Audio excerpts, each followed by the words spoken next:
You'll see me kind of get wistful just a little bit, just like, something kind of piercing the soul for just a moment. And you swear you can hear in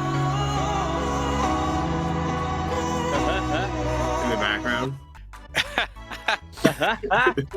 Love that. There was a better day. In Dungeons and Dragons, truly anything can happen.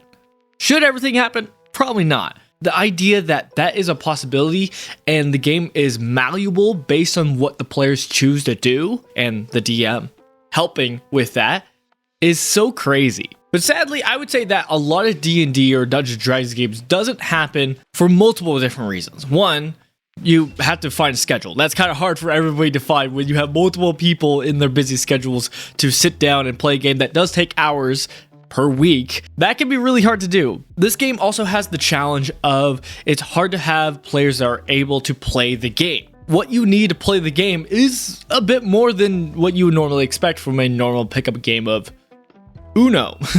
Aspects like your players needing to know knowledge of how to play the game not only is a big hurdle on itself, but the fact that the DM has to already know the rules, if not more than the players, is a heavy burden.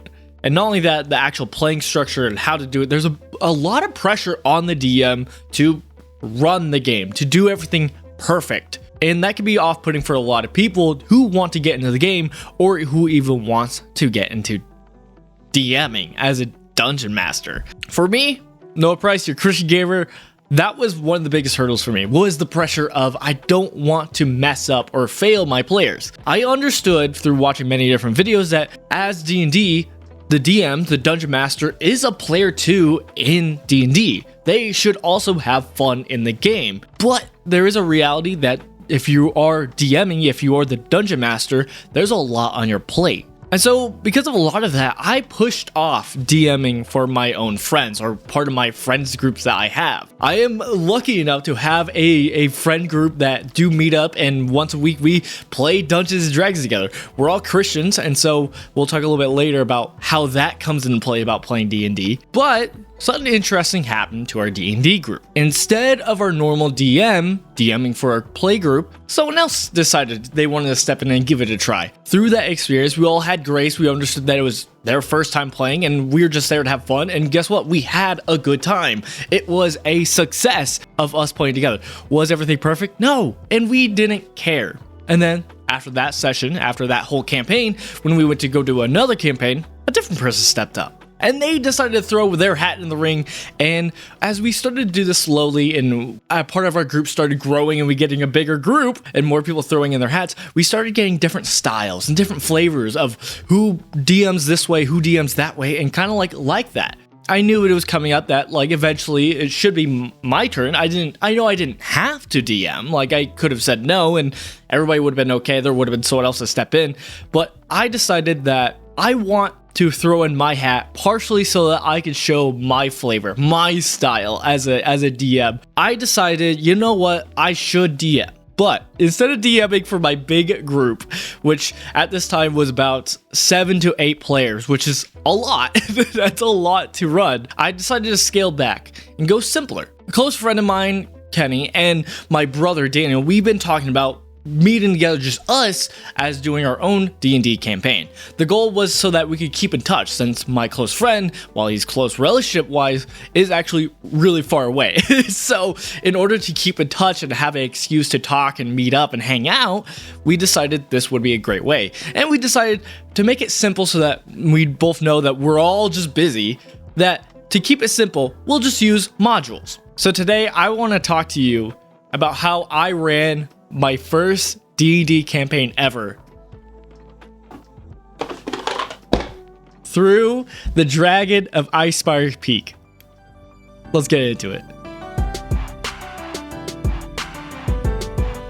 Right off the bat, let's talk about prep. What was the prep that I did for getting into D&D? The biggest thing was, honestly, YouTube. I looked up so many different D&D creators, and since Dungeons & Dragons has been out for a long time, there's a lot of content out there for free that you could just look up on YouTube and find. That's why I like YouTube so much. It's great in that way. And so through watching so many different videos, and as a player throughout the years of being a part of D&D campaigns, I have looked up videos in general just as like inspiration or even knowledge of how to play the game. So while I had a basic knowledge of how to play the game, I knew the basics of, oh yeah, you can move this amount, you can attack, you roll a d20 to try to hit, and then if you hit, you could roll the other dice that based on your player. But even though I knew some of these basics, there was still a lot of unknown to me, and I didn't need to know everything because, well, I was a player. A lot of that was on the DM to know, and as I learned to find out, it was based on the DM to decide what to do.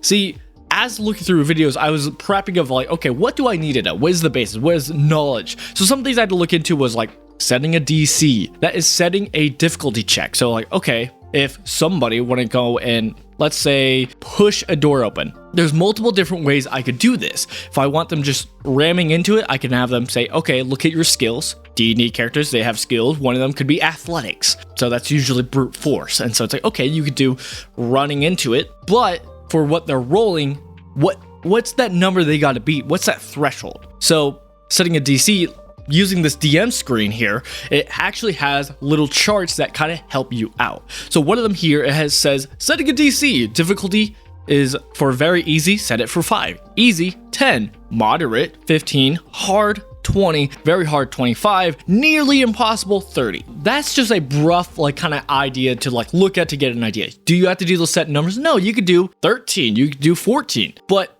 learning to set a DC was already something that I just didn't really do. I knew it's a thing, but I just never learned it or learned the skill of knowing when to set and what to set. So like for this example, running in and hitting a door, if it's just a normal wooden door, I might do it 5. But that's when we get even closer with doing prep of learning the skill, the artistic side of it. See, there's the logistic side of, there's a chart of easy to nearly impossible, but then there's the artistic side of, well, if it's really that easy, probably don't make them roll. If it's that impossible, like we have nearly impossible, which is 30, if it's that close, you might just not have them roll because it might as well just be impossible. So learning these skills for my prepping was one, knowledge. I had to learn of the bases. So bases, I learned the bases through not only like the rule books, I had what came with the set itself.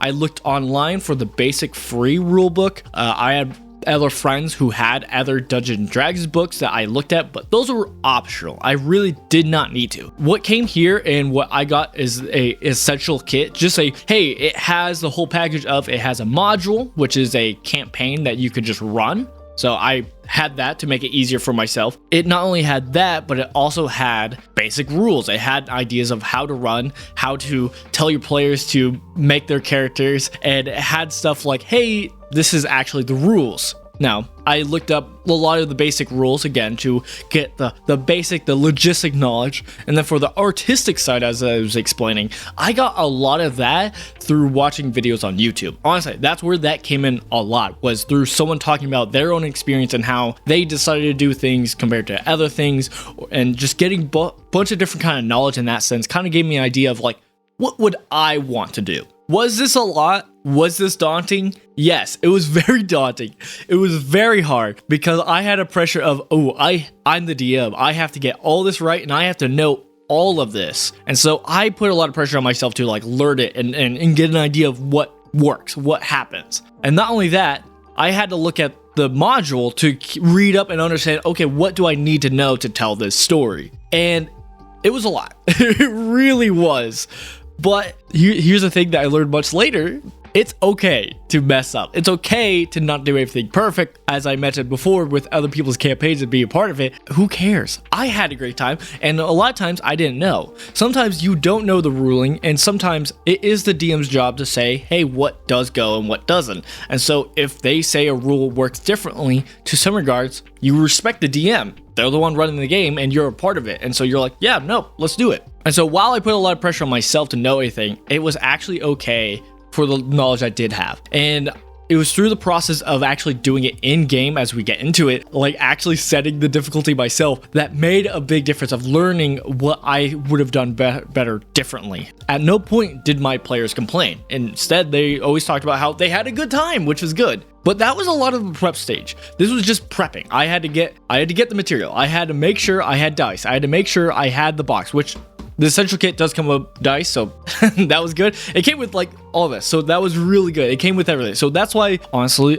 if you want to get into D&D and if you want to be a part of your campaign or if you want to run one, honestly, starting off with a module is really good. We will talk about some of the cons to a module. Honestly, the biggest con is that it's a little bit too restrictive. And I talk a little bit about this later. So yeah, I'm so glad I started here, honestly. But after getting my prepping done, after learning, doing research into looking ahead on the module into like, okay, what do I need to know? What is kind of the basics, to also learning the rules of looking at, okay, what is some of the basics that I already know to what I don't know? What do I not know about? When to give conditions, when to ask somebody to roll the dice, and etc. That kind of like rule set of learning that I just probably didn't know before. And the biggest part was also looking at my DM screen, because there's a lot of information here that is the stuff you would need to know. And so just looking at it and keeping in mind of, okay, so that's basically what I need. I can always look back at that and do. And I heard many tips through online that it's also good to add to these sheets. And so it's very common to like put sticky notes or something else that helps forever. Like a big common one is actually names, having like a name generator, almost saying like a list of names that like if the player asks for a name of an NPC that you just weren't thinking about, you can look there and you have a list of names that you could choose. So stuff like that was really cool to get actually into this position and learn about. At this stage, I was getting actually really excited. Like I was nervous and stressed, but I was getting excited to finally run my first campaign ever. And that's where we went into session 0. Before we go into session 0, let me note that structurally this video is going to change a bit. When I actually did this campaign was actually a year ago. And throughout doing this process, I was thinking about sharing my experience with you guys. So I actually did a video log style. After every session I did, I stopped, wrote down a little bit of my thoughts, and then if I was on top of it, I would then record after that session, which was normally late, about my thoughts of how I thought the session went. Sometimes I forgot, and so sometimes I either put a few sessions together or I did it the day after. It'll be fine. Sadly, I did not record us actually playing the game. I wish I had done that, but honestly, the point was this was my first session ever doing campaign ever, so there was a lot of stress and a lot of work I had to do already. As we talked about, D&D and being a DM takes a lot of work. There's a lot of plates you're juggling. To record all of that on top of it was a lot for me, so I decided to do this video log style. So I hope you look forward to it. It's a lot of content. I put a lot of work into this, so I hope you enjoy this. And off to session 0.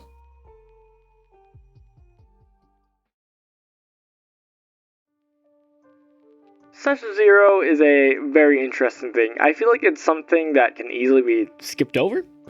A lot of times we can easily assume that we know what we know, or we have expectations. We all are on the same page, when easily you cannot.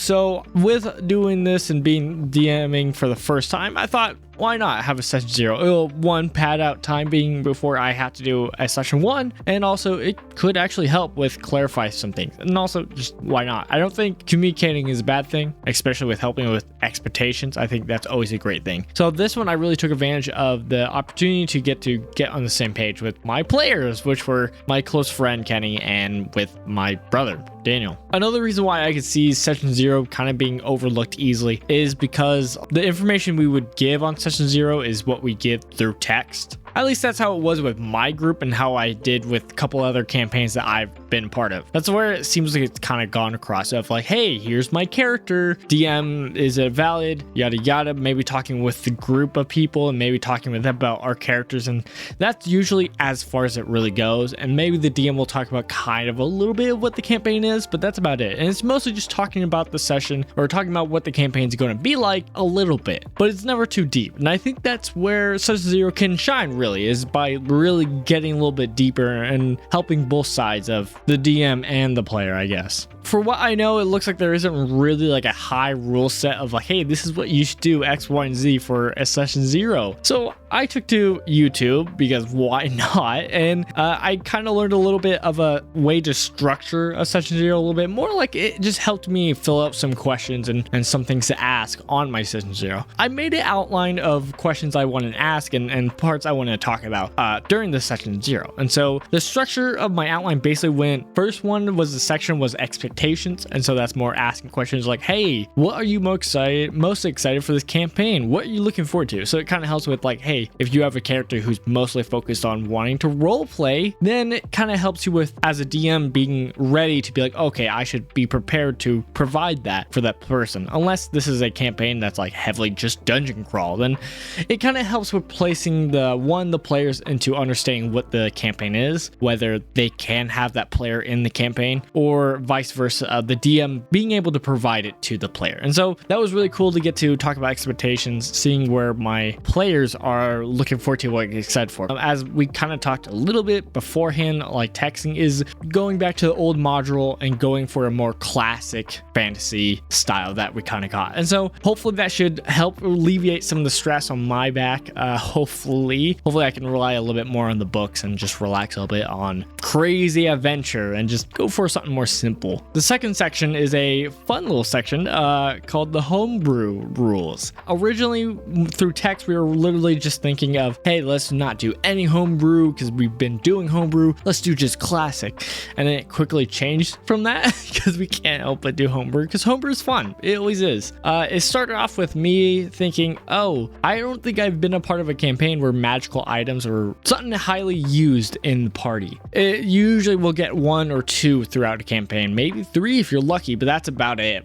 And that can be pretty crazy depending on what the magic item is. And so this really came across of me wanting to change that and see what happens if you do have a lot of magical items available to the party. I don't think this can get too crazy, most because there's only 2 of them, and because of what I specifically did. I specifically put it into a shop, and so one, they'll have to buy it, and I'm making how much the shop costs, the items cost, probably less than it needs to be. It's probably way less, but I do want them to use the items, so that's kind of my thought process. Hopefully with the items being what they are, I did make them more uncommon and stuff that hopefully won't break the game. They're more just weird fun uses or one-time uses, and so I think that will also help with the scaling. And honestly, worst case scenario, I will do the advice that I heard from other DMs of my friend group. If they get broken, the players, that just means you get to throw stronger stuff at them. So that's kind of the bright side of it, of like, worst case scenario, it'll be fine. Also, I forgot to mention this.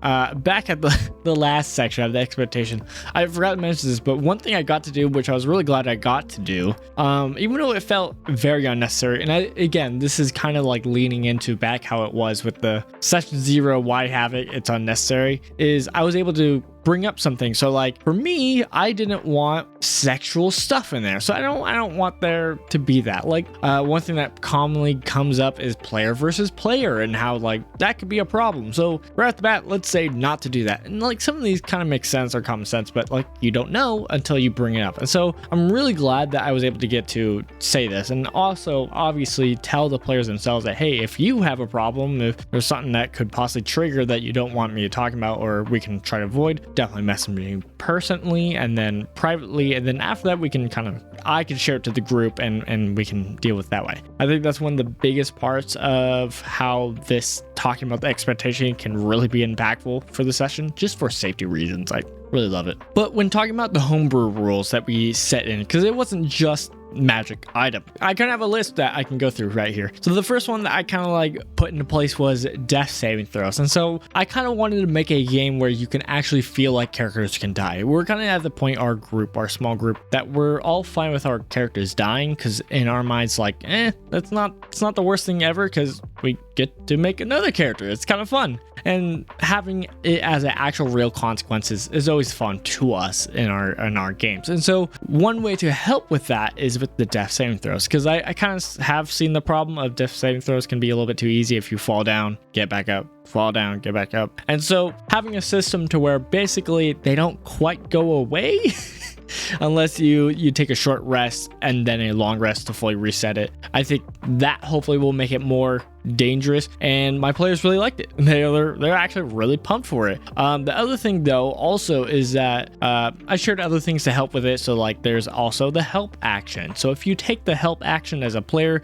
you give advantage to the player who's rolling a death saving throw. So little stuff to kind of pro cons help with it, balance it out, hopefully. And that kind of led into the other homebrew that we actually are running with, which is advantage. So one thing that commonly happens when you're playing D&D is sometimes you'll get advantage to attack, and then another source will give you advantage to attack. And so when you attack, you only have the one advantage. You can't have it twice. And so this ruling kind of makes it, if you do have advantage on a certain thing twice, then that means you'll have advantage and you'll have a +1. And so if you have advantage 3, then that'd be 2 +2. So a little thing to kind of help add it a little more, because it always just kind of feels bad when you have advantage from several sources on the thing. It just sucks. Going back to death saving throws, I wasn't expecting this, but this was actually brought up by my player. And so my friend Kenny actually suggested this because he heard it and I also heard it, and I thought about adding it in, maybe asking the players. I was like, that seems a bit too harsh with the already death saving throws homebrew we're putting in, and that is secretly roll death saving throws. So basically, instead of the players rolling it themselves, it would be me, the DM, rolling it,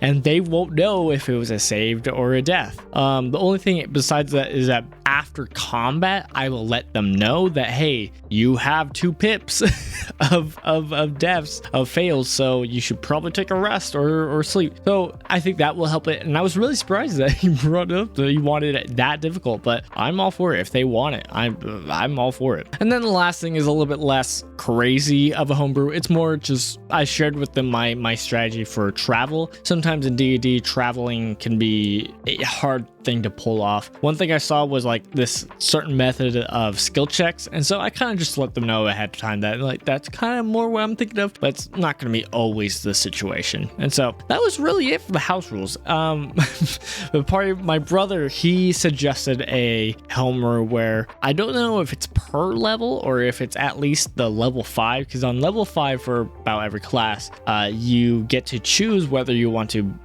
do ability score increase or you do a feat. And so his homebrew was basically every single time you get an ability score increase, you get a feat also. And while I do kind of like it because it does feel bad when you have to choose ability score or feat, it's like, it doesn't feel that impactful of a level up. But yeah, I said no, that seems a bit too much. It seems a bit too broken.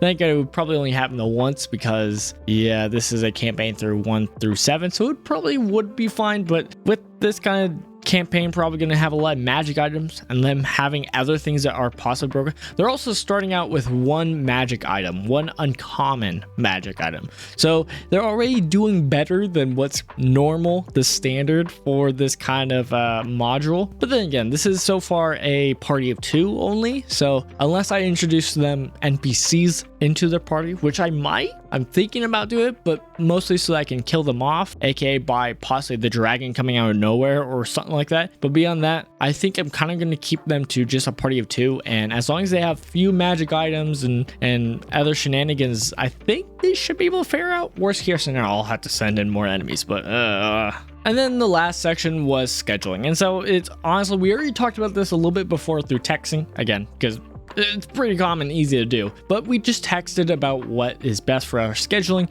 and got that just basically straightened out, which was nice. And stuff like being prepared of like, okay, what happens if one person doesn't show up? In a bigger group, it's a more important question to ask. For this one, it's more like, well, there's only 2 of you, so we're gonna cancel, obviously, and then stuff like that where it's expecting how long do we think we want this campaign to run, yada yada, simple stuff. So we just got that ironed out, and then we got to the very last part, which I was kind of excited to see what would happen here.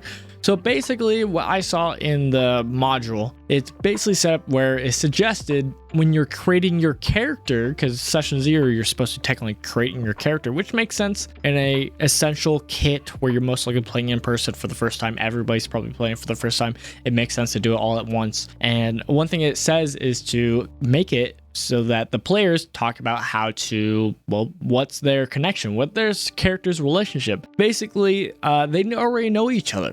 this is something I've never played with before. I mean, maybe one character or so will know each other, but usually that's not always the case when you start a D&D campaign. Sometimes it's usually the first session is, hey, everybody's trying to get to know each other or to form the party. And so I actually like this idea of basically, well, it's session 0 and right now form the party, kind of just not necessarily role play, but at least talk about how it came to be that you guys kind of joined together. So that hopefully I think it will help in making session 1 much more smoother, to where we don't have to do that little juggling of like, hey, how do we make this party join together and be formed? Instead, it's like, all right, the party's already formed, let's do the actual adventure. I think both ways are fine. I think they're great, especially with a bigger party, but I don't know. I feel like it worked really well for just these two, and having them talk about it, and it actually helped them with like thinking more about their own characters and developing their own characters a little bit more. Kenny's character might be a halfling that might be a little bit on the roguish side, but not quite. I'm only worried about his character with the magic shop and him possibly stealing from it, and then that's where things can get really out of control. But we'll see what happens. So far, it looks like their characters are literally Rocket and Groot from Guardians of the Galaxy. So what's the worst that can happen there? I was super nervous about this for several different reasons. I mean, honestly, it's the first real session. So obviously I was nervous about things not going well, mainly because also with how this module is set up, it's very much set up in a way that, hey, we're kind of meeting the very much a hub world, basically where the party's going to be coming back to a lot of times. And so getting down kind of like the atmosphere, the area, and even the NPCs there is very crucial. I did give myself a scapegoat because I was a little bit nervous about honestly doing this and getting all the NPCs. I wasn't fully prepared. Basically, I made it so that the town was deserted right now. Basically, there's some kind of problem that outside the town, there's a settlement somewhere else nearby that's needed help with repairs because of some kind of attack. And so a lot of the villagers, it's pretty common to go over there and help out. I just made mention through one of the NPCs they did visit, which was the inn. They did go to the inn, and the barkeeper was there, or the owner. He's basically the main NPC that the party got to interact with today, because they were like, all right, let's go to the inn. Why not? It's right in the middle of town. It's nearby. Why not? And so they go there, and through me hinting at how everything's been so empty and deserted, and finally they were able to hear and ask about it, and it was very fun getting to role play with Tolbin with my characters and my players. It was very weird at first, but it really worked, and it was very fun and comical, especially because, I don't know, that's what my players are trying to do. They're trying to have fun with it and be silly, especially with keeping in mind that I know that my one player, Kenny, and his character is very much a halfling that like wants to be a hero and wants to be noticed, and the fact that nobody's noticing him is like almost like a trope already. So like constantly I use the NPC to not notice him or not pay attention to him, and so it's like stuff like that was very fun. I'm also playing with my other player, Daniel's character, of being an orc, because with the story kind of having a little bit about the orcs and how originally this town 100 years ago was destroyed by orcs, I kind of want to instill a fear of orcs by a lot of the people. And so a lot of times I constantly made mention of that. And also I got to play with the connection that my player had of him being an orc, but also he kind of has an identity crisis.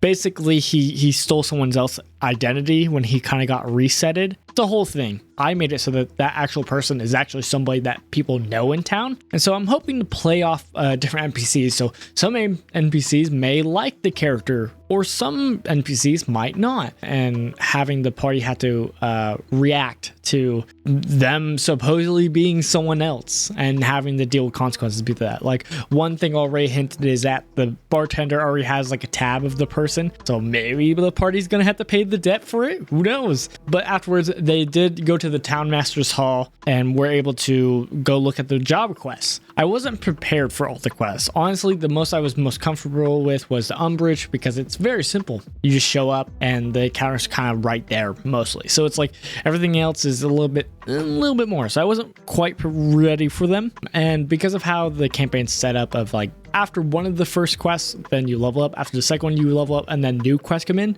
I was going to make it so that that third quest would go away, so that I would have some other NPC almost like playing it. So it's like there's other adventurers about. Kind of make it the world's like more than just within the party. But they kind of grabbed all 3 requests, which means they're probably going to do all 3 requests, so that's going to be something. Not ready for that, but that's okay.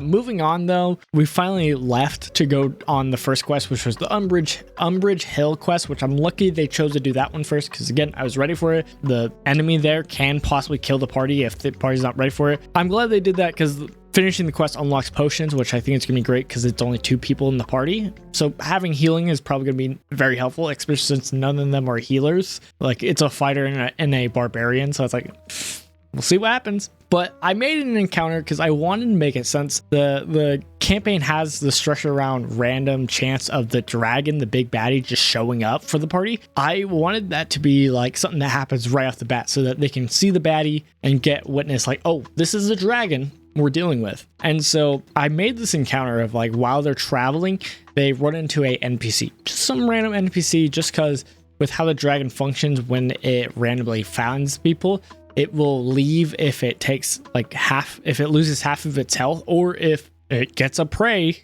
kills something and flies off. I constructed it and I had an NPC there kind of as basically the goat to be sacrificed. And wow, I didn't expect how it was going to go. Obviously the players had fun with talking with the character, and was able even to get money out of the character. It was really fun. It was a fun encounter. And then having the dragon come in, and I really did my best to try to take my time with it, of like, ooh, you hear a thunder and it's like you're not sure what it is, and I had them try to roll and try to see if they understood.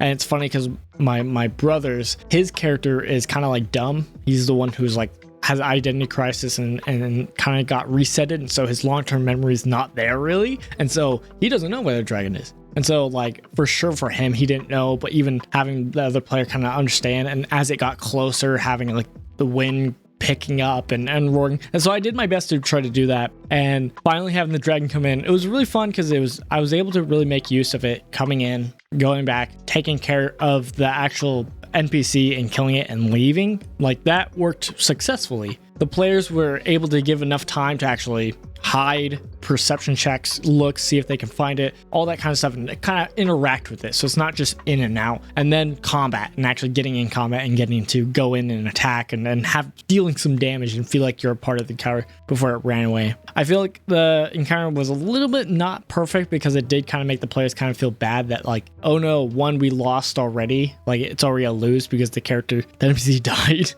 It's like, it was just a commoner. There's no way that they're really going to be able to save it unless they knew the dragon was after it. They were a little bit bummed by that. And so they're like, let's get a dub going to Umbrage Hill, which I'm not sure how they're going to do if they were to kill the Manticore. But moving on to that encounter of that first real quest, luckily they didn't just right off the bat go and try to kill it, which I was a little bit worried about, especially since this quest is kind of open-ended into, it has options where you don't have to kill the Manticore, and it's probably best not to. And so I did make it flavor-wise, because I heard this recommended and I loved it so much, is that the Manticore is not full health. It's like kind of hurt a little bit from like possibly fighting the dragon and getting kicked out of its spot. And so having that kind of atmosphere felt really good, and especially since the players actually, didn't decide to just attack. One of them was like, no, this is a Manticore. It's like scary. And so we sadly had to stop because of time right in the middle of it. But so far it's going very interesting, and I'm excited how it's going to end. Either way, I think it's going to go well. I don't think the party's going to die. So that's good. But yeah, we're definitely going to see how it works in session 2. It was really fun getting to play this, and it worked very smoothly. I'm just going to have to rebrush up on some of the other quests and be prepared for it. But yeah, no, I think this really turned out in a great way of just having fun with role playing, taking my time with it and not stressing. Yeah, and just doing my best to be flexible. A lot of times not knowing what to do for the DC saves and whatnot for characters to roll, trying to make sure I'm not making them roll too much. But also, literally, they were drinking a lot, and especially as one of them being a halfling, yeah, he had to make some con saves. Just the way it is. But we'll see what it looks like in session 2.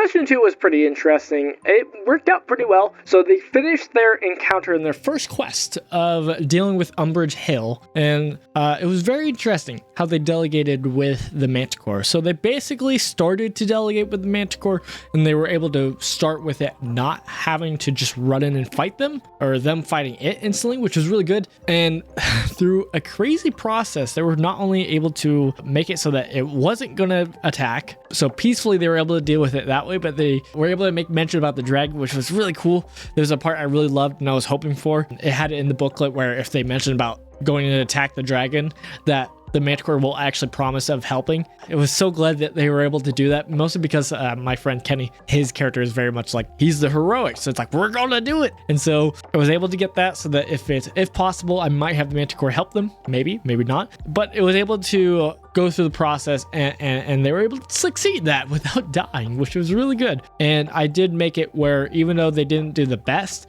I still made it that no matter what, Adabra will come with them to Phandalin. The quest line's dumb in that, like, they made it so that no matter what, she doesn't go with them. I think there's no point. Especially with Phandalin being like the hub world, the base of operations, it's just good to have a potions place there. So I just had them go with them. I had some fun banter with them, and then made it so it was simple. They got back.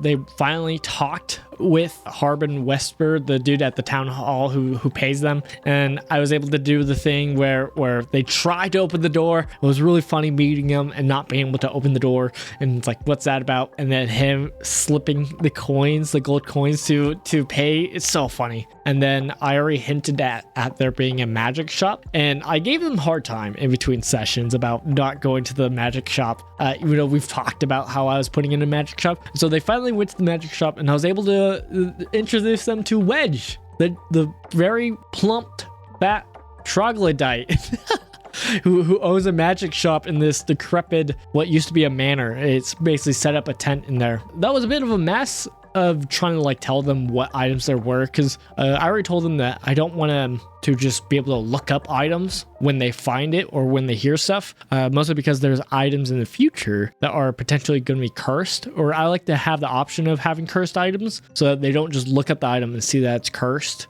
and then be like, oh no, I'm not going to use that. I basically gave them a list of items and then told them what it is in the roleplay fashion, and then be like, all right, now just metagame me to you. I'll send you the list of items so that you can see it, so that you can actually know what you're buying. And they didn't quite have too much money. They had some money that they got from the job itself, and then they had some money left over. I forgot what from. They basically had enough where they could buy a item and possibly one more, especially since I made the item super cheap. So I made like an uncommon magic item cost only 100 gold pieces. That's super cheap. They didn't have that much money though, and so I did make it where, as Wedge had just set up shop, the new magic shop, for first customers, items are half off. So I made it so that they could buy a item and start getting to it. Technically, this was a like, oh no, didn't mean for that, but it's actually probably for the best. One item that was available was the robe of useful items, and it's a robe that has a bunch of different items on it that you could pull off, and you have. There's actually a table that you can roll to see what you get, and so there's two different rolls you have to make. You have to make one for like how many extra patches there are and how many are from those table. And so I had my friend who bought the item. He gets to roll what the actual items are from the table, and I got to roll how many. And so he got 11 extra items, which is a lot that he could just pull off the robe. I didn't realize that multiple of the different items possible were like gems or money or silver. So like basically giving them money for like paying about like 45 gold coins, which is like it's a ridiculous deal. I think it worked out for the benefit because they did get some gems out of it. It would be 10 gems, and each gem is each worth 100 gold pieces, which is good. That's really good. That's 1,000.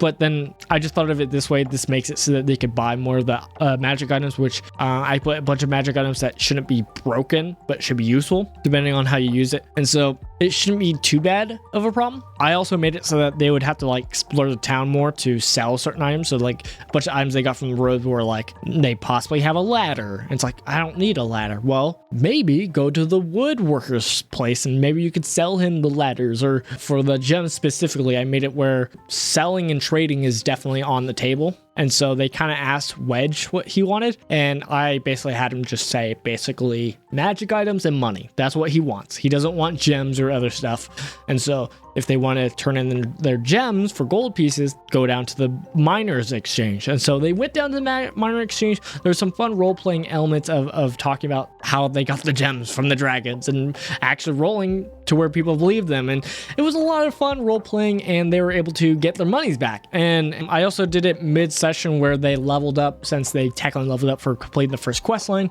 And I told them beforehand that it was possibly going to happen so that they would be prepared for the next level up so that it wouldn't drag forever.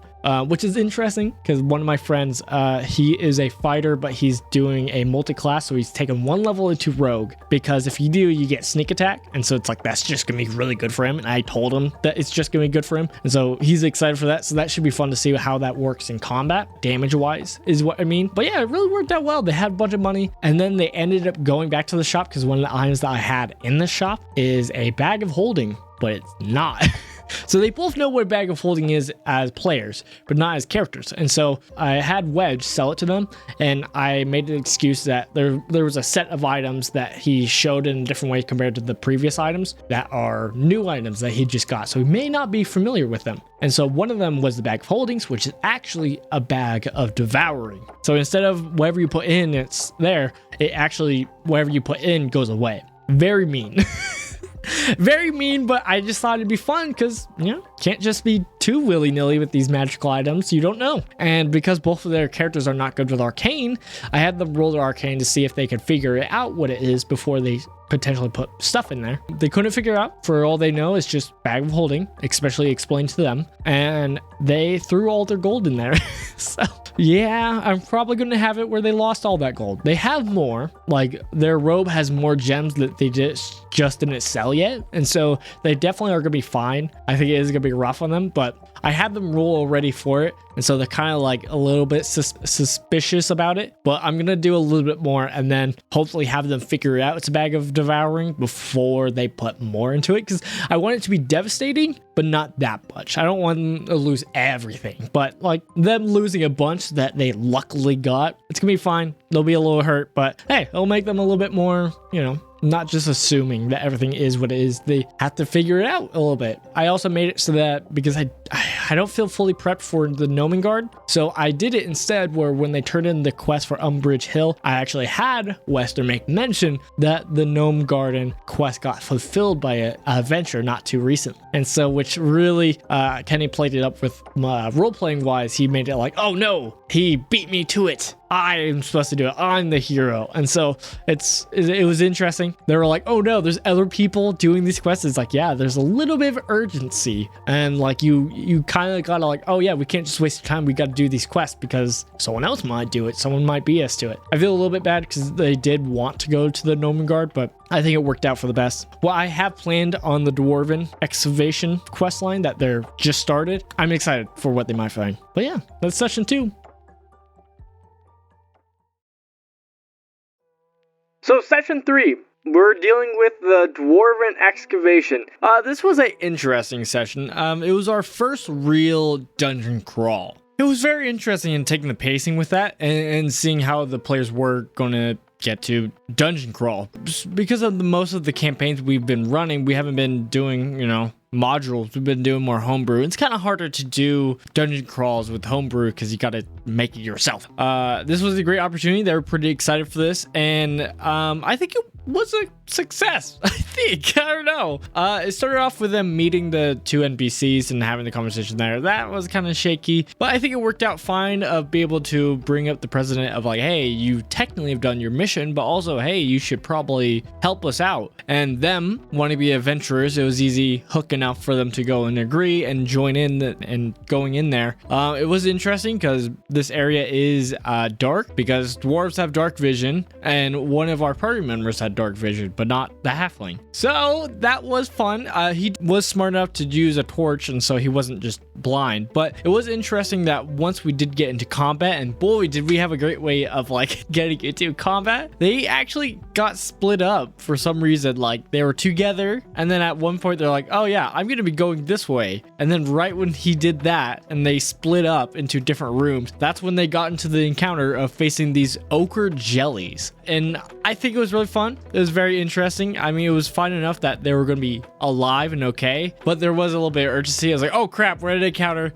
All right, regroup and let's face these ochre jellies. I really enjoyed the encounter because these ochre jellies had the fun property of like splitting if they got attacked with a slashing weapon, which luckily my players did use. The encounter got a little bit deadly because like that happened twice, and so 2 times did the ochre jelly split, which added a lot of bodies, so they kind of got swarmed a bit. They were able to do okay, and but it still seemed like enough challenge, and I was actually kind of worried that it wasn't going to be challenging enough for them, but luckily it did seem like it did. And especially playing around with, you know, possible nat 1 shenanigans, having the player who can't see in the dark accidentally put out his torch and stuff like that was fun and interesting.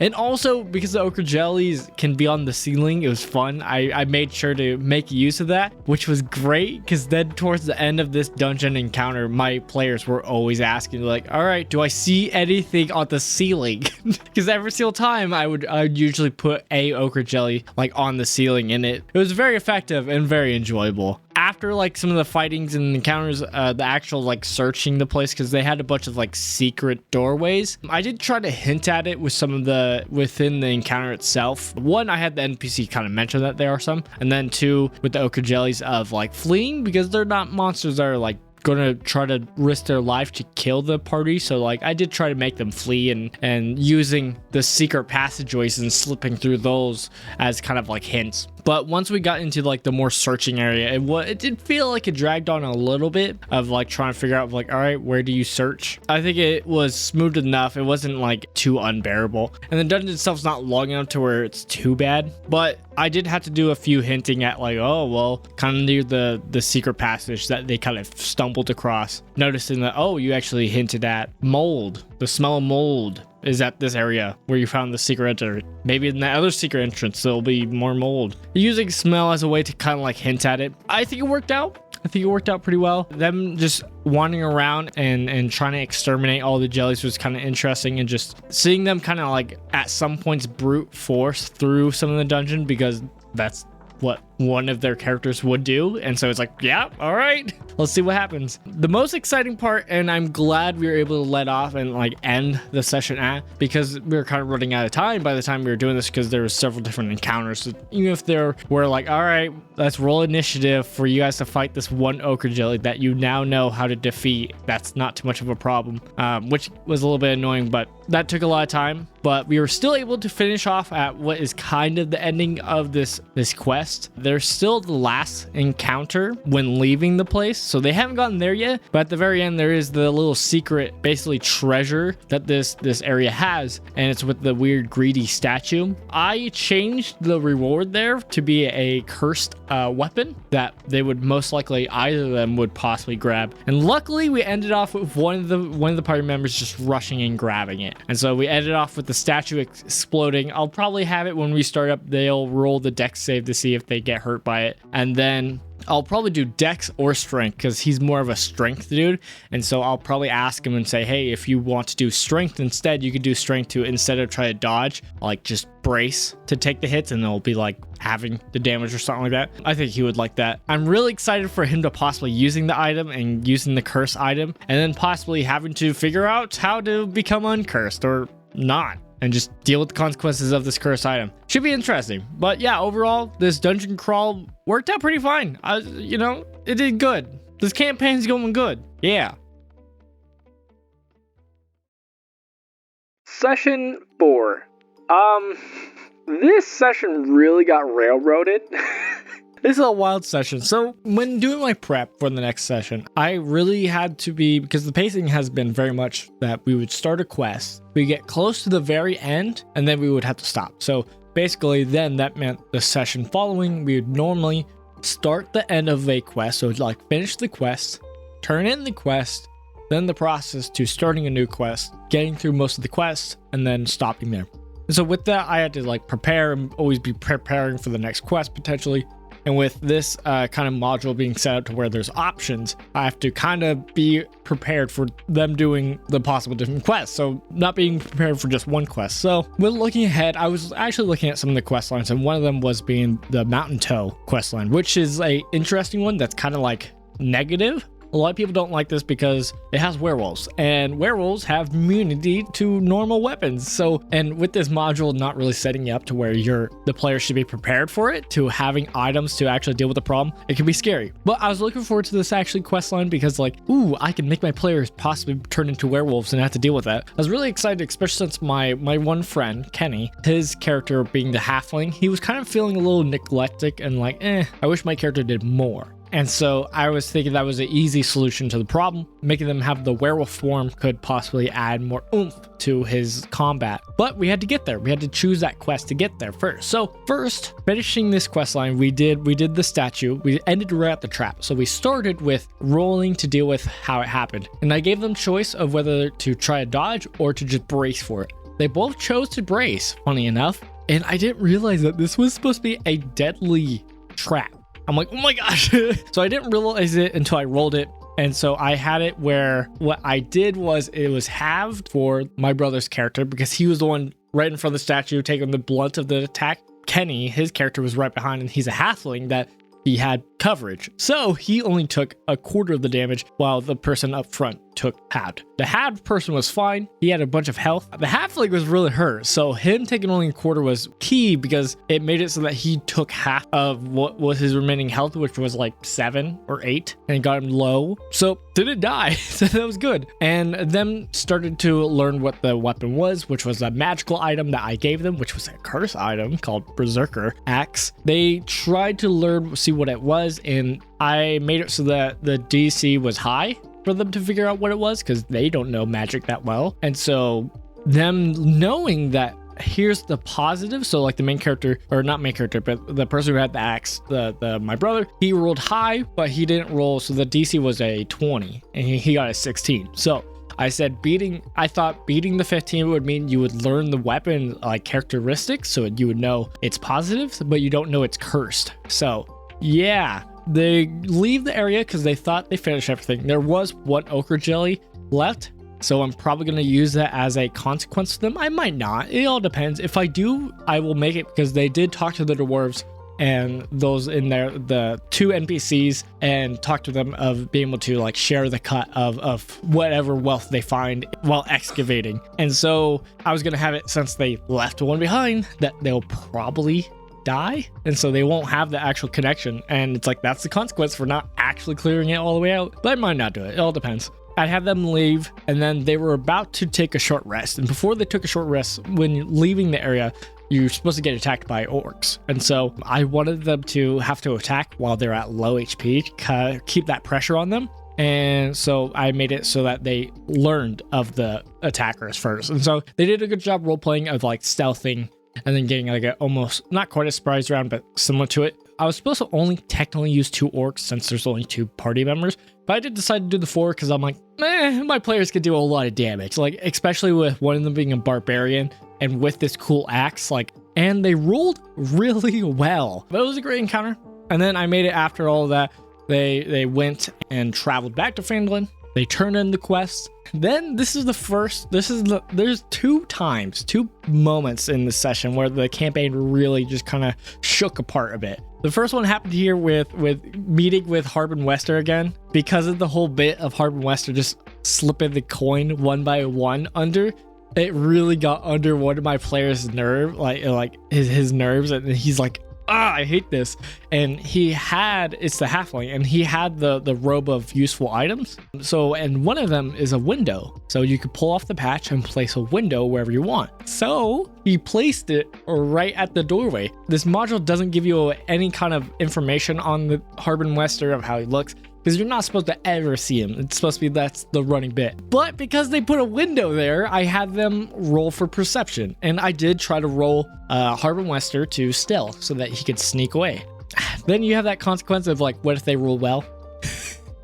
Like the player who placed the window rolling a nat 20, and me being a person who I love nat 20s. I know people try to say, hey, nat 20 doesn't mean for sure success, because if you're doing something unreasonable and like logical of like the world, so like jumping off from a long cliff and rolling a nat 20 is like, that doesn't mean you survive. And while I did like even mention that at the like session 0, I still like nat 20s. I like the feeling, so I do try to honor it.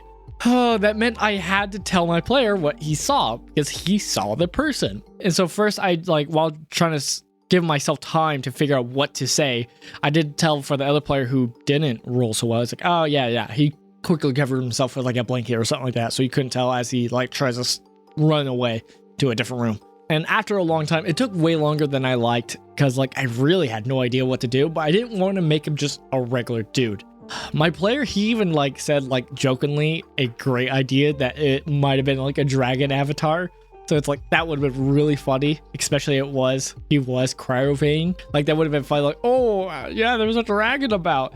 And so I wanted to do that, but of course not. Didn't do it. I ended up saying that, hey, it looked like you. So it looked like the player. So he saw himself. And so we could use that later, either with, oh, it's time travel or just a shapeshifter. So I left it up to that could be a whole adventure another time. Basically made it where I was like, yeah, no, you are flabbergasted by it. And the players knew that like, oh, this wasn't meant in the module at all. I'm like, no, you're the worst. So yeah, no, they were understanding of like, all right, let's move past this for now and deal with it later. So yeah, they got their gold, and then they decided they wanted to go back to the magic shop because they love the magic shop owner. Especially the other player who's a barbarian, my brother, he is like, oh man, I want to make him a party member. Since it's just 2 people, they feel like they really need another party member. So it's possible that he might become a party member, especially because of what happened in the future. Oh.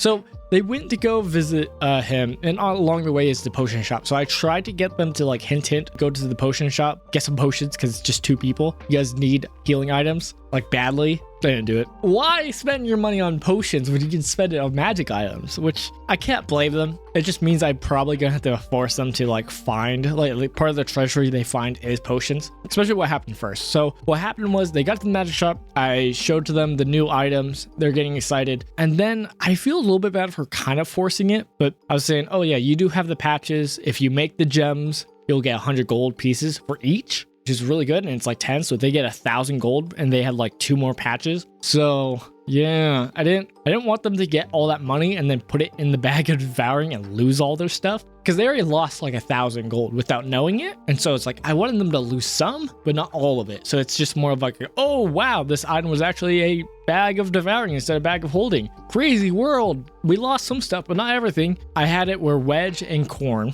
was the barbarian who got this new magic item, was talking, and they were talking about the magic item because he's a magic item seller, so he is more knowledgeable of magic items. So I was having him learn about the magic item, which he did, and he was telling Corn and Plimpo was the other player, the halfling, about what the magic item is. Most importantly, the cursed part of it. So they were actually getting to know about the consequences of the said item, and at the same time also explain that, hey, for cursed items, how to deal with the curse is like you won't be able to destroy the curse on the item, but you can at least sever the connection, and that's going to be not just from a remove curse spell. I explained it where it's basically you need that, but also like specific items at the moment that's based on the curse. More fun, more interactive, more impactful, I think. Possibly. A whole adventure. And then while that was happening, I said that while you're doing that, you're probably thinking of the money for the halfling, of thinking how much money he had and not fully remembering, because who really like shoves stuff money away and like for sure knows, because they didn't have like precisely 1,000 gold pieces. They had close. So it's like possibly he was digging in to pull it out. The money was gone already because of the bag of devouring, but when going in, there's a chance he can get pulled in. So I made it where that was happening so that they could figure out that this was going to happen.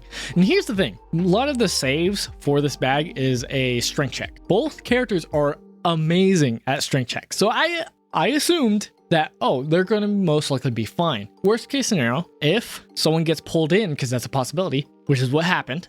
The halfling got pulled in. And you have to remember, this halfling has the highest strength. He has like a 20 strength already. Same does the barbarian. The halfling has it because he has magic items that let him have it, or he has 19 strength. Still really good. Still, he got pulled in. And so that meant the other player step in, figure out what's going on, hopefully grab him out. And I also made it so that the NPC that's there, the magic shop owner, I made it so that he was panicking in the moment because he doesn't know what to do. He thought he sold them a bag of holding, not a bag trigger. He honestly is like unaware. And so I made it so that he's panicking so that the players will have to actually solve the problem. And while my player, the barbarian, my brother, he actually played it well in that he played the character. He's been pretty consistent that he doesn't go rush in and do what he's supposed to. He kind of panics himself and just yells. So similar to like a combat round, I made it so that the other player is stuck in the place, has to start rolling. And it does say that in the bag that like if it starts on your round like in combat, then you're devoured. Like it's pretty extreme,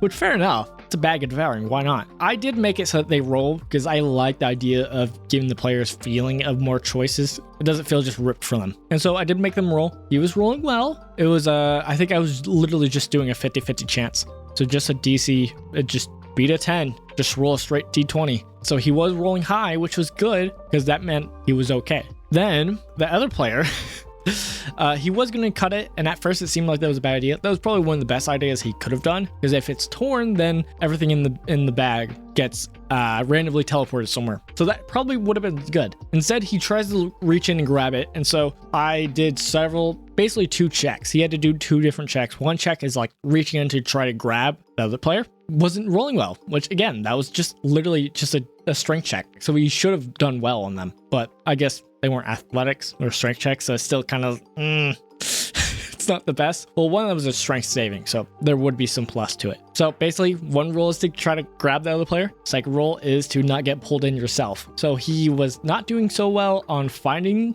the other player, but he was doing okay with not getting pulled in himself. And so we had this going. So first, the one player would roll to try to grab the other player. If it didn't work, then roll to see if he gets pulled in. If whatever happens, moving on to the other character who's inside, rolling to see if he gets devoured. So yeah, it eventually turned into the player rolling a nat 1 when he's searching for the other player. And so for the nat 1s, again, similar to nat 20s, I honor them. And so instead of just making them fall in instantly, I made it so that when he is rolling to hold on to the bag, he will roll with disadvantage. And because of that, he rolled poorly and got sucked in himself. So they were both in the bag. And so I decided to at this point, do a full round. Do a full round of both of them in there, both rolling. And then I was going to have the other character who's outside, Wedge, be Ex Machina and come in and tear the bag. Thinking about it, I probably should have tried to have him pull them out, but it didn't seem like he was a strong character. Literally, the whole point of his character is that he's like kind of fat and fluffy and lazy. He's not really an adventurer. He might turn into one. So I had him Ex Machina cut the bag. But before that, they each had a roll. And so the halfling finally rolled poorly. And so I looked at it and did say devour. So technically he should have died, but I didn't like that, especially where the character was. I felt like he was at a great point of possibly getting better. And because this was a situation a little bit too forced on by me, that I didn't want to just kill the character. That felt really wrong. So instead, he had one layer of protection, which was all his stuff. So all his stuff got devoured. And then the other player rolled well. And then at that point, the bag cuts, and it says they are somewhere randomly in the astral plane. That's crazy. So I instead made it so that they're somewhere on the map, the big old overworld map that's given in the module. So I made it so that in the Neverwinter Woods, I made it so that the barbarian who has all the stuff is in there. He's somewhere in the trees, doesn't recognize, because they haven't been there yet, so doesn't recognize. But there is like one spot that's clearing that's more closer to the direction of town. So he has more of an opportunity to actually get back to town. And then the other one, the halfling, is butt naked in a cave. A cave that's most likely has some kind of dungeon involved. So yeah, and that's where we left it. Normally, we've been doing sessions once a week, and it seems like for this week specifically, we have a chance to do it later in the week. So I have basically a couple of days to try to get them back together. And I kind of explained to them that we'll try this thing called downtime. Basically, it's not the normal kind of downtime. It's more like little one-on-one side quests that you could do. So little one-on-one sessions. And so I explained that we'll probably do that and try to see if we can make sure the players survive and meet up, hopefully by the time of next session. Then we can continue with the journey. I wasn't planning for this. This is great. It's fun because it makes this adventure more their own. It's more unique, which is great. yeah, I'm going to be doing a lot of one-on-one at each player. I think what I'm going to do for sure, because that does mean the one player who had a bunch of magic items, he had the robe, which had money on it. He lost all his money. He lost all his gear. More importantly, because he had the magic items that was these gauntlets that made his strength score 19. That means he made his dump stat his strength. So his strength is 10. So now he's stuck with a strength score of 10 with nothing. So it'll be interesting. He has one level into rogue, so maybe I'll probably do a lot of stealthy stuff. And hopefully this could be a little storytelling moment where he becomes more of a hero, because that's his whole character's kind of motive, is he wants to be the hero. So maybe this is a way he could really truly become more of a hero, because so far it's been a lot more. He's there, he's doing well, he's doing great, but also his companion, the barbarian, is just wrecking foes. So it's like, this is going to be interesting. I think I'll probably reward him with like finding some kind of magic item, at least one. Obviously, probably not anything crazy, but at least something so that he doesn't feel totally stripped of everything like he is right now. Oh, crazy moment. This is fun, but we'll see what happens next. Whew. Okay. This session was a bit crazy, at least a bit different. Structure-wise, I say, because this is where I had to kind of clean up the mess that I had with, well, dealing with the bag of devouring. Characters being displaced. This was very interesting, but I did take the advice of doing, well, what I call side quests. I mentioned in the last session that it was downtime, similar to downtime, but I really like the idea of calling them side quests. They are like one-on-one personal RPG times. It worked great, I think. I honestly really liked it. I already kind of want to do more about it, but like it doesn't always make sense to always be doing it. It really made sense for this. Right off the bat, we'll just start with first character being the halfling, Plimpo, Kenny's character, my friend. He's the character who started butt naked in a room he didn't know where he was. What a great time to start off a little side quest area. For all you know, he could have been in a dungeon where he had to deal with crazy skeletons. Who knows? But instead, I knew he was a little bit disappointed that he didn't get to play the Gnome Guard questline. So he gets to play the Gnome Guard questline. I mean, he heard somebody did the questline, but there's two parts of the quest. One part has to do with dealing with a sheep chip changer, a mimic. So he gets the opportunity to deal with that one. I felt this was a great opportunity for him to actually get the opportunity for his character himself to become a hero. This was just a fun little quest line, mostly because I mean, it started off with him grabbing sheets to make a toga because he's butt naked. Like, already fun shenanigans. He's going out there, he's dealing with a bunch of gnomes who are crazy and like wacky, and getting to deal with that even to the point where like they think he's a god of magic. Because why not have gnomes believe in god of magic? Some don't. Wacky, crazy stuff, and like his character just goes with it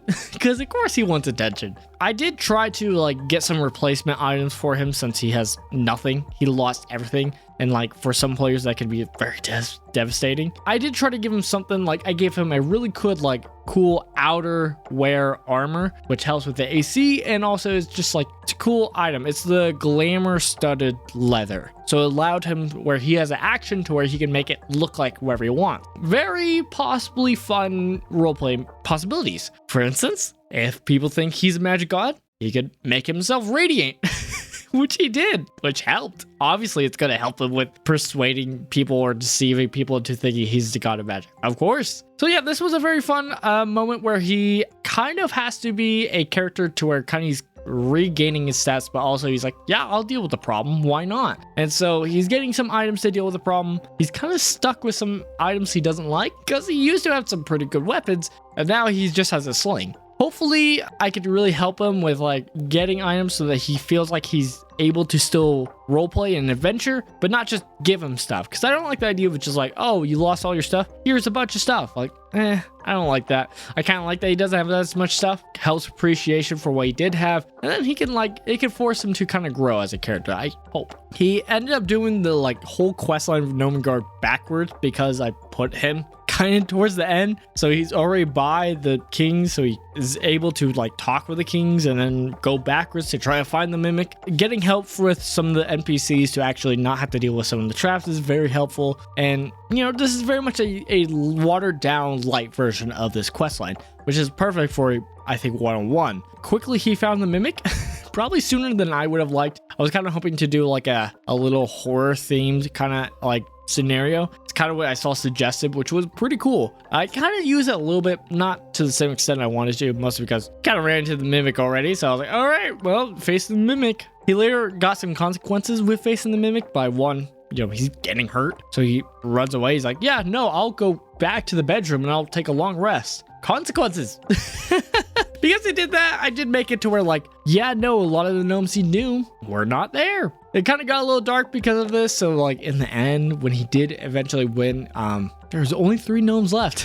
So kind of a sad way to leave the place. But I think this was a fun encounter, especially since he got items that I think he likes. One of the items he got was a fireball necklace that I gave him, because I thought that was a really cool item. It's a item that lets you have a fireball, even if you aren't a wizard. Why not have that? It's cool. Because of how he rolled, he was able to have 6 different charges on it, and throughout the encounter he used 3, and so now he only has 3 left, which I don't think is too broken. It's very much possible for him to just possibly one-shot some big enemy I could possibly throw him, but I don't think it's too broken. I like that he has 3 charges. It's gonna be interesting to see what he does with it, and it seemed like he really enjoyed using them against the Mimic. He used a couple and it was cool effects, but he was missing, and so it was great to have him not just okay, I was a little worried he was gonna throw one and just kill it and be like, well, that happened. Luckily it didn't happen. But yeah, getting to talk with the NPCs afterwards and dealing with them, and especially with this relationship that he's kind of making with these people and almost reputation he's building with them, it was very interesting. But one of the biggest parts that I really enjoyed about this place and him doing the questline is it opened it up for a realistic progression for his character if he wanted to become a wizard. So because there's some magic, this is a magical area, there's some magical items, there's a wizard book that he does, he got some paper and was able to actually translate, so he has the spells, and he was able to get a wand of wonder for his payment for solving this quest line and helping the people out. And then even the possibility of hey, if you want to come back for training. So I really wanted to make it a way to where it's hey, if you wanted to change classes and become a multi-class into a wizard, this is a real possibility. I even told him that on his next level up, he could multi-class into a wizard, and he can even retcon 1 level. This was more because the 3 levels he already has is 2 fighters and then 1 into rogue. It's if you're going for a wizard, it's kind of hard to use those stats. It can feel like those classes were kind of wasted. So that's why I could see it'd be okay to retcon 1 of those levels, because it's I don't know, I don't want to be a jerk. That's kind of sucky, Who plans to put your dump stat into strength and rely to be on a strength build and then to lose your item that let you actually use your strength? Nobody's expecting that. Next one we got, which was a little bit lighter on the quest line, is Corn, the half-orc, my brother. Because he rolled better, he wasn't so far away from Phandalin. He was actually just in the woods. Similar to the other encounter, I did try to use this as a great opportunity to open up for a multi-class opportunity for the character. Multi-class can very much break the game in that it's it can be pretty powerful, especially if you do multi-class 1 level into Warlock Hexblade. It's known for being pretty good. A lot of DMs try to advise to not do that. And knowing my player, knowing my brother, and him expressing that he's really trying to build a character who's just dealing a bunch of damage, this is a way to do it. And I'm not too afraid of allowing him to do it and kind of just wrecking the game. Of course, I wanted it to be somewhat of a fluid and a fun opportunity of growing than just a simple, hey, I level up, I guess I'll take a level on that. I want it to make sense. And again, it's a possibility. He doesn't have to do it if he doesn't want to. But basically he has this fun encounter where he's trying to find Phandalin, trying to get back home, so he's doing some survival, but then there's commotion of an animal attacking another animal and getting closer and something big, and him not really trying to fight it but trying to get away, but being forced to fight this creature, which turns out to be an owlbear. I didn't do too crazy on the health points because I was I don't want to kill him because it's just 1v1, but also he can do a lot of damage, so I wasn't too afraid. Mostly because all we know of his backstory for the most part is that he has amnesia. Before his amnesia was that he was in fighting pits. That's all we got. This really turned to the point where we were able to grow the story of his history, where it's oh no, part of the lore is that, hey, he grew up with basically other orcs, and these orcs basically had these challenges where it's hey, hunt this crazy thing, I dare you, almost. And it's yeah, no, that's a dumb challenge, you're gonna die, but people take it on, and if they survive, you better believe they're gonna be the clan master because they survived something like defeating an owlbear. And it's we made it where this was a real thing that was part of the challenge. It's not really smart because orcs are kind of known for not being the smartest. With that, it was very interesting to kind of force that, but not only as is his character, but like because he grew up with orcs, he's a half orc, so he's like a half blood, so he's never like treated like one of the other clans members, wasn't a real one. And so this was his opportunity to, no, this is my time to do my challenge. I will to slay this owlbear. And also with that, using it where it's like it's not only just him, but it's also his item talking to him almost in his thoughts in a fun creative way, attacks it and completes this challenge, chopping off the owlbear's head. He created it twice. Crazy damage. It was ridiculous, but it was really cool. Very quick, but very satisfying. It was really enjoyable. I'm really glad it happened because he almost died too. He was not looking pretty. Using that as an element to where it's like his even his weapons kind of like encouraging him to do this. It was very interesting to kind of start the conversation of like, oh, this is happening. Then he decided to make a mask out of the owlbear. I decided, yeah, nope, you do it perfectly. The axe guides it, almost like the axe wants to do it itself. Why not? We'll see what the axe wants to do in its emotions, its creativity, its intentions a little bit later on. I don't have it totally planned out, but I think it was fun and interesting to kind of like hint at this. Then he had to kind of venture back. He's really hurt when he got back, so yeah, I started almost role-playing that he was sick. Once he actually got to Phandalin, I kind of made him start rolling these con saves. You have to remember, he's traveled a long ways, probably hours, after being bloodied, and he has rested. So it's like, he's not in a great condition. So I kind of just, yeah, really made it where he was basically sick. It was around this time where the other character, the halfling, actually ran into Wedge as he was leaving. You know, Wedge is going to save them, and shenanigans to where it's like makes it where Wedge isn't a bad guy. He didn't mean to do this. He came to help, and then shenanigans, yada yada. Them talking basically like, oh, my players are like, hey, you owe me for this, and the other one be like, I guess. I don't know how I'm gonna pay him back. Probably won't. I'll find a way to swiggle out of that. We'll see what happens. But this was the time where they were finally able to actually meet back up because they both got to Phandalin. It worked out pretty well where they got to meet up, talk. It felt natural. Then talking about like, hey, I did this. The other one be like, yeah, I did this. And it's like, oh, cool. They eventually make it back to the inn because it's getting late. At this point, they have a fun little role-playing element where they're doing basically telling their stories of while this inn is really full of not only miners of the place, but also like adventurers. Basically, the half orc who thinks he's a bard goes up and tries to play and tries to tell us a story of like all the accounts, all the tales of what they've been doing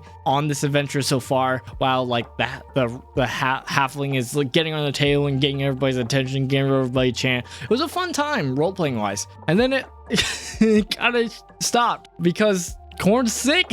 So it worked out well. It didn't feel weird. It didn't feel forced, but it was fun where it's like, they're going to have this fun, but also it's like, oh, hey, this is weird. We should probably get this checked out. They eventually make it to the potion seller, Adabra. They were able to get it fixed, kinda, which worked. It was like finally the first time actually going into Adabra. Kind of ridiculous. They didn't pick up any potions there. They just kind of owe Adabra for helping out Corn. Oh well. After some resting, they finally go and then they get the quest lines. They have two options of quest lines. They have the Mountain Toe quest line and they have the Loggers Camp. Honestly, I'm more prepared for the Mountain Toe quest than Loggers Camp. Loggers Camp shouldn't be confusing though. It shouldn't be too complicated. So it shouldn't be too much of a problem, but I definitely am more excited with the other because it's werewolves. They decided to do the Loggers Camp, which is fine. It's probably better for what they're at level-wise and skill-wise and item-wise. They'll be okay. I wasn't fully ready for it, especially the exploration part, the actually traveling there. I didn't realize it was a 2-day journey. So it's like, you should role-play it like it's a 2-day journey. They had fun role-playing elements of talking with Barthen in that place of the 3 people. I kind of made them all halflings, which is like the only halflings in town. It's fun to have a little role-playing element of like funness but it's time for them to actually do some traveling. And so for what I did, I wasn't fully prepared for this. I really wasn't. I was more prepared for the actual encounter once they're at the place of the Mountain Toe questline. So I kind of made them do more like hex tile, like traveling and doing a bunch of checks of like, hey, one person is kind of like animal checking the pony who's like pulling the wagon of stuff. Mostly because, hey, make sure you don't run over rough terrain to hurt the wagon or the horse or make the horse get more exhausted, while the other person is more leading the way with survival checks to actually like make sure we're going on the right path. The problem is they're both bad at wisdom. Like their wisdom and like intelligence are trash. So it was really rough, but it was great. I thought it was fun. I think it worked out. I wasn't fully prepared, so it was like, it wasn't as good as I wanted, but it was very much like, oh, you guys are not the best at this. And it really showed, and they really like wanted to push it. And so I did communicate to them like, hey, you can push it, but you're going to get exhausted if you try this, and it may or may not get you as far as you're kind of hoping you will. And so through rolls and whatnot, they sadly didn't make it so far, and it ended up being night. And so they kind of had to camp sooner than they want. And there was a bunch of little interesting things. One of the players got exhausted, and the other one came close to being exhausted. And I felt like this was great ways to actually use the exhaustion kind of like mechanic, because I don't think it gets used a lot. We'll see how it affects them on their journey next session, I guess. Session 6 wasn't too crazy. Basically, the party is making their way to Loggers Camp.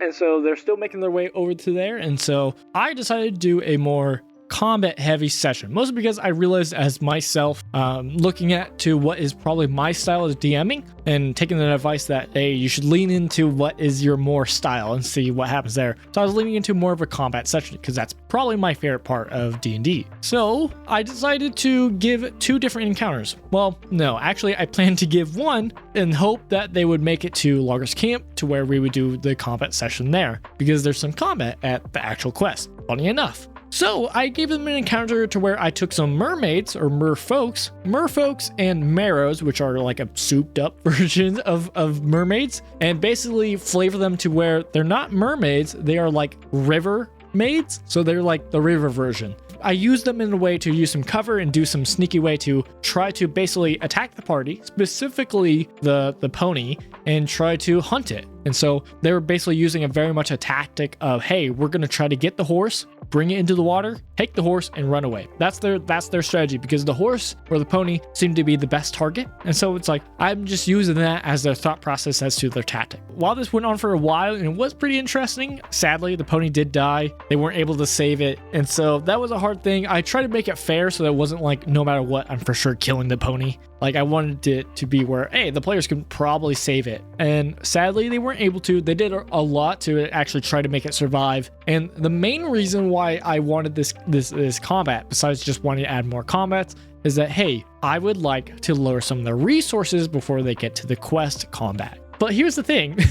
After combat, the players instantly are like, all right, let's slightly move from this area, and then let's take a long rest. Let's sleep off our pain and problems so that we have our resources. And I was like, okay, but there's consequences. And so on the spot, I just went in and tried to see what kind of creatures they already had, and they had giant spiders. So I was like, cool. So I decided to have 4 giant spiders pounce upon them in the middle of the night. And they're kind of playing their characters more as they're characters that probably are a little bit more novice, and so they don't know. And so that's why they would just take a long rest near the forest and not know the worries or the possible problems with it. Kind of didn't like it, but hey, I played along with it, and I did the encounter. And wow, giant spiders are kind of crazy. Just because of their web attack, if they get it off, then the creature can be restrained, which is an amazing effect. Sadly, my player, who's my brother who plays the barbarian, who does a massive damage, was very much restrained and took a bunch of damage from these spiders. Funny enough though, the halfling, the hobbit, was able to like scurry around, get away, be attacking from a range, and like even though some of the spiders try to attack him, none of them, not one of them, was able to hit him. It was kind of funny. It was kind of funny and silly, while the other character took a lot of damage. They were able to survive though, without any of them going down, which was good, and it was like really close fight. But I did in the end give them the long rest effect afterwards. I even gave them like a short rest before. And then I decided to tell them, hey, next time this happens, I'm gonna give you the option. Either one, they get the short rest effect before, so that they have that added effect into the combat, the surprise combat. And then after they win, they will get another short rest effect. That's one option. The other option is that you have to fight the fight at your health and abilities that you have at the moment when you tried to take the rest. And then after you win the fight, then you'll get the long rest effect. So kind of giving players options if they want to risk it for a full long rest effect, or if they want to cut it in half almost and get a lessened effect just so that they can more likely survive the encounter. I think that's fair. I think it'll be fun to see how that works out in the future. But that was the end of the first session as they start to make their way to Lark's camp, and they were able to make it to Lark's camp. They didn't really investigate once they got there. They just decided to go to the big house. And they're like, yeah, we'll go in there. And so as they got in there and started to go see the NPC there, Tiber Wester, trying to talk with him, they get attacked by ink heads as it spews out from the ground. And that's where we ended off. And so in the next session, roll for combat. Right off the bat, the Inkitch was able to do massive damage. It rolled really well against the Halfling and did so much damage to it, just really hurting him, forcing him to kind of heal himself with his, not his action search, but it's his second wind, and able to heal himself. Because here, remember, even though they have a potion shop available, they have not picked up any potions. They've refused to get any healing items, which is, it's that moment as a DM, I already know, I've heard of it, where it's like, it's just frustrating, where it's like, I give you that option, please take this option. And it's like, you obviously don't. Like, I specifically emphasize the option because they're a fighter and a barbarian. So it's like, you need healing somehow. Oh, so that happens. They talk with Tiber Western, who I personally am making it's because one of the players, the barbarian, has a little backstory to where he had amnesia, and the identity he stole was somebody's flute that had the name Corn the Bashful on it. And so I was actually going to make this NPC a changeling, so he's a shapeshifter. It was going to be a whole thing. Sadly, complications happened. Before that information could be explained, I basically had the NPC be like, hey, go out there, make sure it's safe, because it's not safe. So please go do that. And I already hinted at them knowing each other, just him knowing that, hey, you have my flute. That is mine, not yours. And so besides that, it was just like, hey, go attack, go make sure it's safe. And so they did a very interesting thing once they did get out there for the combat, because there's like 2 different campsites that you can go and try to search, and at one of them is a bunch of inkheads, and so they'll come up and attack. And so what they decided to do before that is the halfling was like, hey, let's go over to this wood pile. There's like a 1 wood stack, and I said it was about 5 feet up. And so basically he's like, all right, I'll be on top of there and I'll have my bow ready to attack them. You go out there with your flute, because he thinks he's a bard, play music and try to get their attention as you go out, and if one of them pops up, I'll be able to shoot them. Pretty cool. Really like the idea a lot, especially since, like, I don't know, I'm somebody who loves the movie Tremors, so you know, this kind of idea, and think it was cool. Once it did start happening and the combat started combating, I really enjoyed it. It was really fun. I feel a little bit bad for the halfling because it did turn into a lot of like, hey, I just shoot, that's it. Or hey, because sometimes I made it so that the creatures, after they use their acid attack, they have to roll like 6 to have it recharged. So most likely it wasn't being recharged. So I'd have them sometimes like go back under the ground to wait till it's recharged and get back up to shoot again. So weird trickery like that. And so sometimes when some of the inkheads got up to start attacking Korn, the barbarian, and start attacking him, sometimes they would go disappear, and sometimes there weren't anybody out there. And so sometimes it meant that sadly the halfling is just like readying, I have my attack ready, that's it. So it's kind of, I felt a little bit bad, but he was doing good damage wherever he shot, and they were doing all right. I mean, the barbarian was getting hurt quite a bit, but he was raging, so that was helping him resist a lot of the damage, and he was able to do massive amount of damage, and so it was going pretty well until eventually towards the end I decided, I need to spice this up for basically the halfling, because I was like, this would make it different and have him feel more part of the fight. So I decided to add a inkhead kind of near him, and kind of hinted at it being close by having like, oh, you, while you're holding an action and reddening, you kind of hear by the side of the cart kind of shift, because they can be on the ground burrowing. And so I was doing a lot of that, and slowly had the creature come up and attack him. So that added a nice mix to it. And at this point, the barbarian has almost killed all the inkheads that was by him. There was only one left, and it went underground. And so at this point, he's like, oh crap, let me go help my partner. But it ended poorly. So at this point, with all this going on and this inkhead attacking the halfling, it was eventually able to really do a lot of damage on it and like get some really good hits on it. Here's the thing, whenever they were doing their acid spray, it's a dexterity save, and even though he has a high dex, he failed it, which meant he took a lot of damage from it, which almost took him down. While this was happening to the barbarian, because he was raging and doing really well, he actually saved like against all his dexterity saves against the spray. So he was always taking half damage, like not taking as much damage, and they weren't rolling that well either. So it's like he was able to do really well, and then when the one gets up close to the halfling, it just does massive damage to him. And then before the barbarian can go up to help, by that time the same creature was able to circle around and do its bite, and its bites is crazy. It's one of those bites where if it hits, it does damage and it grapples the person, which is like, that's pretty good. That's pretty good. The halfling was asking because he was hoping to like lean into being a arcane bow dude.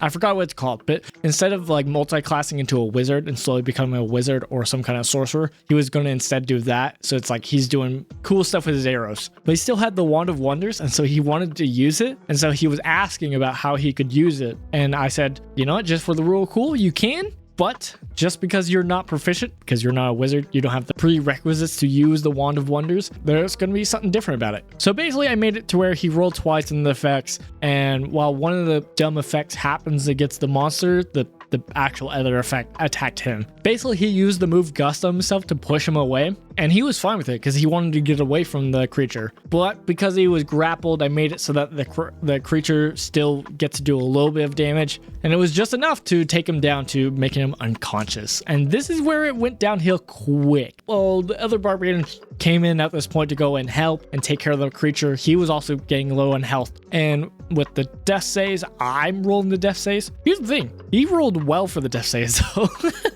The halfling did. It did kind of went bad because I was like, well, the creature's not going to let go of the halfling. He's going to keep eating it. And so doing damage to the halfling meant that he's losing death saves. Technically, it's 2 failed death saves. I don't like that. I think it's dumb. I like the idea of like, hey, depending on the damage. So if it's high damage, there's a high enough flesh threshold. If it does it, then that will be 2 saves or 2 fails. But like normal, just a normal attack, so like a normal just stab is just 1. And so I just did 1 failed death saves. And so with them knowing that there was for sure 1 fail and then another roll, they were stressed out. And so with the rolling, oh man, it really added to the stress. Basically what ended up happening throughout the course of fight, the halfling got 2 failed saves through creatures actually like attacking it. And so there was for sure 2 saves or 2 fails, and 2 rolls had been made. And so he saved the 2. And so there was only 1 less to happen. And so on the final one, he asked if he could make the save. Mostly because I don't think he wanted any shenanigans happening. And honestly, like, I don't care. Then you make it. I want you as a player to make the roll. And so he did it, and it was a fail. So, 1 out of the 2 characters in this party died. And with it, I was still playing kind of the creature. And with the character at this point, the other barbarian got hit by another attack that like made him grappled. So he was getting low too. So for a second, I was like, oh crap, this might be a TPK. There's only 2 creatures left. One that like started to run away, not run away, but bury down that the barbarian left to deal with. And so it was slowly following him. So at this point, that creature got up and was the one that attacked and grappled, while the other one is the one that attacked the halfling. And so the barbarian, recklessly attacking and doing all that, was still able to kill the creature that like followed him and tried to grapple him. And then while at low health, technically the other monster who killed the halfling technically could have attacked Korn and probably killed him, but I was like, that's not what this creature would do, at least not at this point. It would do what it's been doing, what the other creatures have done, and probably take the body with him down below. And so I had it try to do that, and which meant that Korn had the attack of opportunity, the barbarian, and he was able to kill the creature. End of combat. Oh, what an interesting way to do this combat. Yeah, we're in a weird spot to where now the other player has to roll up a wizard. I did some shenanigans of explanation that at this point a wizard does step out from the forest. I had it where the Tibber Western had a sending stone, so it's like he knows the wizard, and so they were talking, and so maybe that's some kind of connection to the story and information. But even talking with my player of the barbarian afterwards, after the session, he was also saying that he might have this character retire, the barbarian, because that was his kind of only stitch to the party or to the campaign, was that like this person. And so he was talking about how he might want to make him a monk to stick with the statue he made at this point of this grave site for this halfling. It's a really touching moment, and story-wise it made sense. So we're in a weird spot. Basically, it was a TPK in a lot of sense, at least for the adventure. So that means new characters because they want to keep playing this campaign. This is the part where you could always be like, all right, we're done. Cool. That was fun.